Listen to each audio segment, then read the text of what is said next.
Hi everyone. So today's topic is going to be why I think textbooks alone won't make you fluent in Japanese. And look, I'm not any professional or I'm not a fluent person in Japanese because I'm at the beginner stage right now. I'm going to start my N4 classes right after 2 days. And but I really think that textbooks alone won't make us fluent in Japanese because let's relate it to the language that we know. Suppose we know English, suppose we know Hindi. So we have learned these languages in our school. Now, how did we learn it? We spoke in English and Hindi.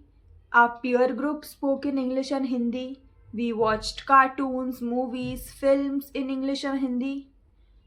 Our peer group was, there was a community in speaking that language. So that contributed to our grasping power.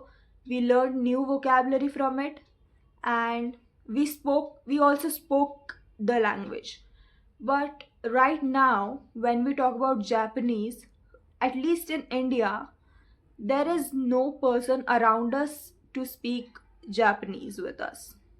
So I think that is the biggest hurdle I think I'll face in my Japanese learning journey, because I feel like talking and actually listening to Japanese and conversing in Japanese is going to build fluency way faster than just reading textbooks and grammar rules. So I think we should talk more in Japanese online, because offline I'm sure most of us don't have the peer group or the community to talk to in Japanese. So we should really look into conversing in Japanese online. There are a lot of famous apps for it. um, Also, I think textbooks are very important for building the foundation. Like textbooks build a foundation very well. Textbooks build a grammar foundation, and I think that's also very important. The exercises we do in textbook are really important, so you cannot ignore that also. But I'm just saying that,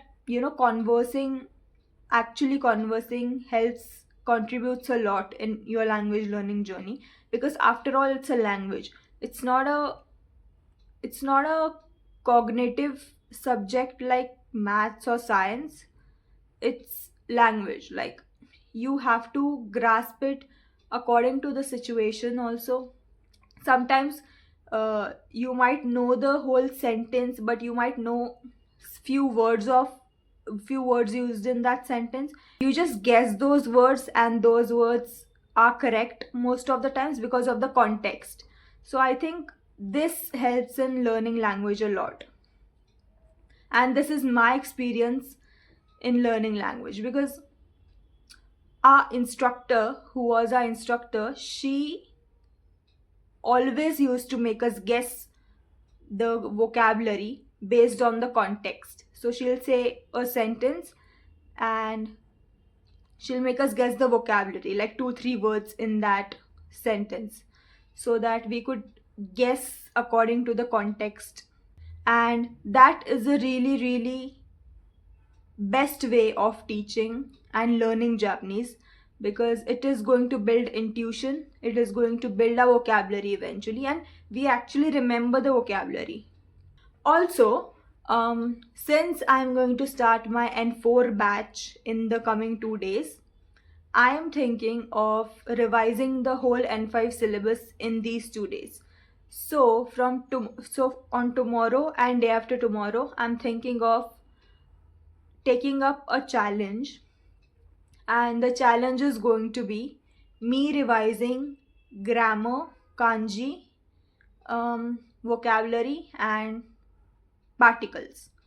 So that is going to be it, and I'm going to take it up as a challenge because I have to revise everything, and I hope I will be able to revise it.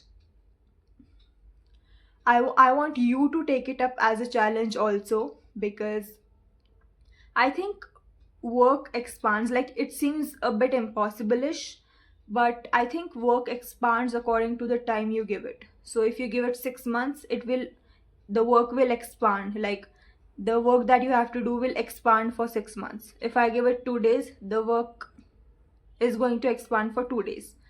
So there's this quote, I forgot, but it is something related to what I said just now. So I'm going to try completing N5 syllabus in 2 days. Of course, I have completed it earlier. I just have to revise it.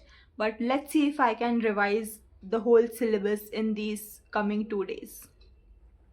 I would be very very happier if y'all also take this challenge with me, and let's complete N5 challenge together. Also, when I start my N4 journey, I want to take y'all with me with the journey and share my experience and just share my mistakes that I've done, all the small wins that I'll be having, and everything about my experience. I'll just look forward to share my N4 journey and provide as much value as I can.